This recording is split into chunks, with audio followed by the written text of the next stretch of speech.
बादशाह से रिपोर्ट कर रहे हैं मोहम्मद आजम भट्टी, फखर न्यूज। डिप्टी कमिश्नर शहीद बेनजीराबाद शहरियार गुल मेमन के जेर सदारत जिला में 9 सितंबर से शुरू होने वाली खुसूसी इंसदादे पोलियो मुहिम के इंतजाम को हतमी शक्ल देने के लिए एक इजलास आज DC ऑफिस के दरबार हॉल में मुनक्किद हुआ। इस मौके पर इजलास से खिताब करते हुए डिप्टी कमिश्नर शहरियार गुल मेमन ने कहा कि आसपास के इलाकों में पोलियो वायरस की मौजूदगी बच्चों की सेहत के लिए खतरे की अलामत है, इसलिए खुसूसी इंसदादे पोलियो मुहिम पर खुसूसी तवज्जो दी जाए ताकि मुहिम को कामयाब बनाया जा सके। डिप्टी कमिश्नर ने महकमा सेहत के अफसरान को सख्ती से हिदायत देते हुए कहा कि 9 सितंबर से शुरू होने वाली खुसूसी इंसदादे पोलियो मुहिम को कामयाब बनाने के लिए तमाम वसाइल बरोकार लाए जाएं, जबकि बेहतर माइक्रो प्लान और पोलियो टीमों की निगरानी के काम पर भी खुसूसी तवज्जो दी जाए। इसके अलावा मुहिम में वैक्सीनेटर्स, लेडी हेल्थ वर्कर्स और पॉपुलेशन के डॉक्टर्स को शामिल किया जाए। इस सिलसिले में किसी भी किस्म की कोताही बर्दाश्त नहीं की जाएगी। डिप्टी कमिश्नर ने महकमा तालीम के अफसरान को हिदायत देते हुए कहा कि सरकारी स्कूलों के हेडमास्टर्स और निजी स्कूलों के इंचार्जेस को पाबंद बनाएं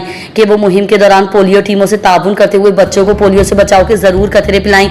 जबकि तालिका एजुकेशन अफसरान को पाबंद बनाया जाए कि वो अपने हुदूद के स्कूलों का दौरा करके पोलियो के काम की निगरानी करें और रिपोर्ट पेश करें। इजलास को आगाही देते हुए district health officer doctor Asadullah Dahiri और फोकल पर्सन बराए पोलियो डॉक्टर अल्लाह बख्श राजपर ने बताया कि जिला शहीद बेनजीराबाद में 9 सितंबर से 14 सितंबर तक मुनक्किद होने वाली खुसूसी इंसदादे पोलियो मुहिम के दौरान जिला के 5 साल उम्र तक के